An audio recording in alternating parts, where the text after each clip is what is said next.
just for the rear rotors and rear pads, just for the rear, $58,000.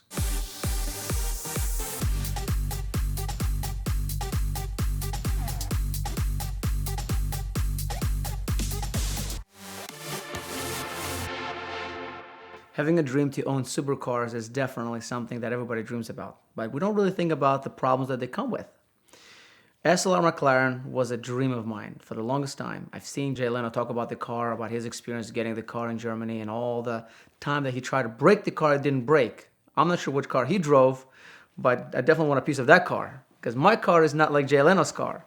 It seems to keep giving me issues. So when I first got the car, I got the car in Ohio. And I do not use car haulers to drive my cars. I actually go there, pick up my car, and I have the time to bond with my car and the journey that I take back home, which is 6 to 7 hours sometime.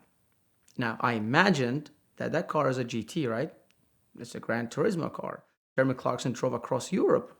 It's really not GT at all. In fact, I'm not sure what seating it had before me, because it seems like whoever drove before me, whoever ordered the car initially, didn't really have a butt.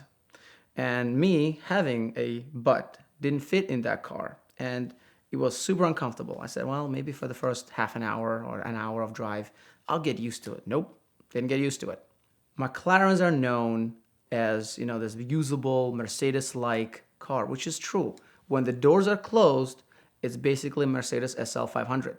You're invisible to the world. As the door open up, now you have a supercar in front of you and people all of a sudden notice you. All that finesse was awesome for about 2 hours of my drive, and in 2 hours I started to realize, just got the car, there's a noise keep coming and coming and coming. I'm not sure what this noise is. A whistling and becoming more and more. I decided to stop at a gas station. Open up the doors, people start coming up to the car, and I'm just walking around the car trying to figure out what's going on with this. Apparently, because the car was sitting for so long, some of the seals got literally glued in the door seals. And when I opened the car or closed, they got jammed in and just opened up. So seals were not really doing their job of sealing the car. In fact, they were just bunched up together in front, and there's a giant hole through which the air would just keep coming into the car. It's okay, we'll fix that. Super glue, alcohol, plenty of alcohol right now in all the gas stations. You can use hand sanitizers, it's just everywhere. Rub the stuff off, give the super glue, put it back in, looks like new, keep driving. Didn't really think much of the reliability of that car because it looked like a solid car. As I'm driving back home, I keep noticing that every time I press the brake on the car, there's a grinding noise. Well, okay, I thought the car was sitting for a while. Maybe just brakes need to get, used to being driven now. Nope, they didn't go anywhere. As I'm driving, I start noticing other things, like the driver's side mirror wouldn't really work well. The passenger side window wouldn't go all the way down or wouldn't go all the way up sometime. So little gremlins in the car. But the brake issue was the biggest. I wasn't really happy about the fact that brakes were just really grinding. In fact, it sounded like somebody was just crushing glass. Unpleasant. Brought the car back to Lancaster, Pennsylvania, and took it to the Mercedes dealership for them to look at the car. Gone over the car, explained about all the little gremlins around the car, explained about the seal. I said, can you guys do something about that? Again, it's not a new car. I mean, it's a few years old, had some miles on it. And I said to myself, you know what? It's okay. We can fix this. These are good projects to have. Had the car at the dealership for a while. And I'm start getting phone calls from the dealership saying, hey, by the way, we have this part. By the way, we're going to do this. Well, do you mind if we're going to do this? They're getting their approvals to make sure they do the job, and I'm okay with that. Sure. And I finally asked the guy, I said, hey, when are you going to look at the brakes? They're just making the noises, grinding. I don't like it. Can you change them? Got a call 3 days later, and the guy said, my manager want to talk to you. Okay, go right ahead. Well, manager want to talk to me. Okay, maybe it's just a cool car. You want to share some news with me. What's going on? They said that brakes for the car were highest they've ever seen. Just for the rear rotors and rear pads, just for the rear, $58,000. I thought he was joking. I said, $5,800? I mean, I'm used to Ferrari brakes, Maserati brakes. Okay, I get it, a few $1,000s. No, $58,000. I was shocked. I mean, I was on the floor. I had a meeting on a Zoom. I literally closed my laptop. I'm like, I'm not having this meeting right now. I'm having a meltdown. And they explained to me what goes on to get those brakes. They're not really made. It's not like they're sitting on a shelf somewhere in England or in Germany and somebody just picks them up and sends them to the United States. I mean, what they explained to me that, sometimes they just have to make them from scratch. And then they have to send them over, have them balance on the wheel, and do a bunch of stuff with that. I was shocked, and I said, well, is there any other way to solve this issue? They said, well, let us think about this. We'll get back to you. Finally get a call about a week later, and they said, well, there's a procedure McLaren recommends. Great, what that procedure is. They said, well, you got to get up to like high speed of rate, above 160 miles an hour on close course, I guess, and do a really hard brake and really literal to the stop. And then get up to another 170 miles an hour, do another hard until the brakes are red hot. Basically, by getting those brakes red hot, you're making them start creating this heat transfer between the pads and the rotors, where the glaze on top of the rotors come back again. So I gotta get up to high speeds, like 170 miles an hour, and then do hard braking. Not that I wasn't gonna do this before, but now if McLaren recommends on a close course, of course we're gonna do that. I got this news on Friday. Saturday I was at a dealership at 8 o'clock in the morning picking up my car. I'm like, I'm doing this. Take care of the bills, got the car, drove off straight into the special closed course where I could get up to 192 miles an hour, slammed the brakes, and did it like that 4 times. And again, car is just excellent. I mean, that car can get up to speeds really quickly. We did that a few times and the brakes were red hot. And in fact, I was surprised, and truly surprised to find out that it didn't lose its braking power. I was just astonishing. Your brain cannot process the fact that even with red hot brakes, you have excellent braking. I did not lose anything. And if any, I was actually braking better than before. But after a few of those runs, and we did more than 6 runs in total, I realized that after the car sat for about an hour, we grabbed lunch, and the car had a chance to cool down. I started driving, there was no noise, there was no nothing. I'm like, maybe McLaren does know what they're doing, huh? So we solved that issue with the brakes, and we're so happy. Now, let's go on to the next issue. Any car lover, whenever we see scratches, dents, and small stuff on a front bumper and a hood, we just want to remove them.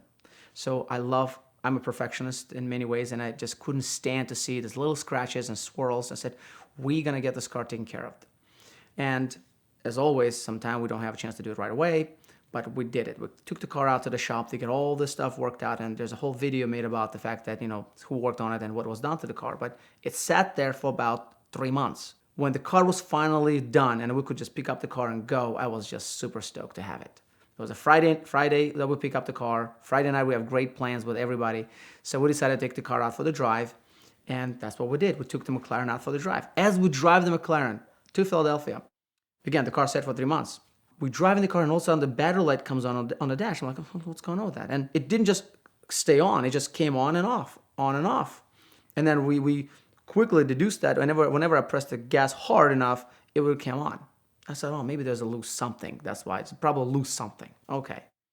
Drove to Philadelphia. Had blast with the car. Went to this really cool place in Philly and parked the car right in front. People just coming out, take pictures of the car as soon as they saw the doors open. It was a great time for everybody. Finally, the night is over. It's about 2:30 in the morning or 3 o'clock, somewhere close to that. And it was just super tired. Had a long day. Want to go home.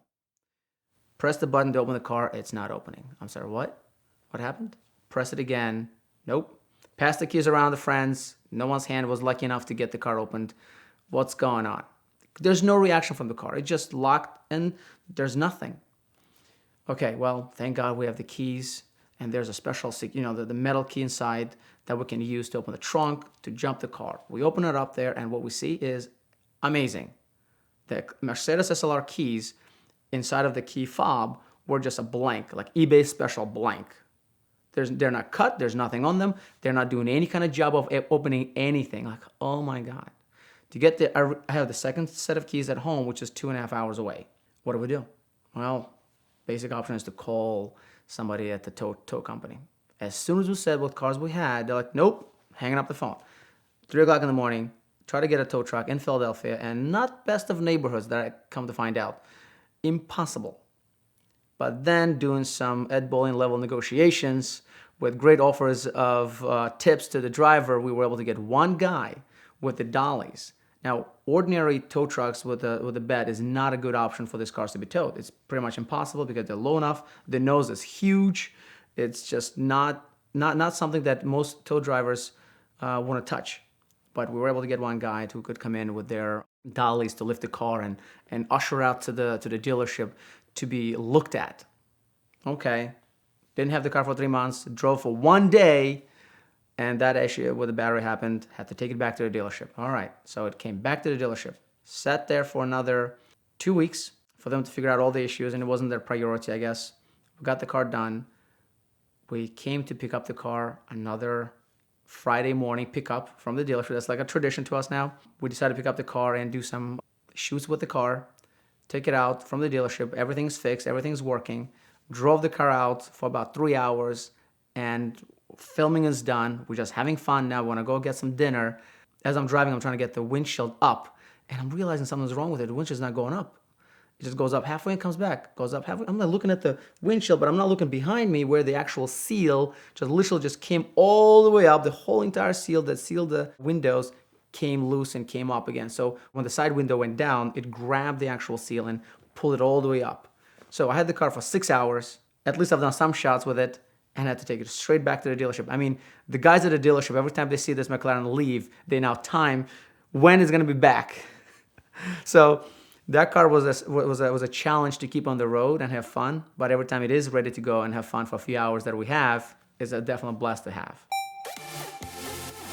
Premier Financial Services makes it easier and more affordable than you could possibly imagine to own your dream car. Their Simple Lease is one of the most powerful tools in the world of exotic car financing. You get all the benefits like the tax savings and the low payments of a lease with all the additional benefits that you normally find in a traditional finance arrangement. You can build up equity, you can pay it off early, you can trade in and out of cars because you get a very clear and easy to understand amortization table to understand what your payoff will be any month throughout your term. And all the while, the amazing team from Premier Financial Services will be right there to help you along the way. They've been supporters of the VINwiki channel now for 5 years in a row, so we can't thank them enough for that, but mostly we're thankful for the fact that they can help you make it easier than ever to own your dream car. Check them out now.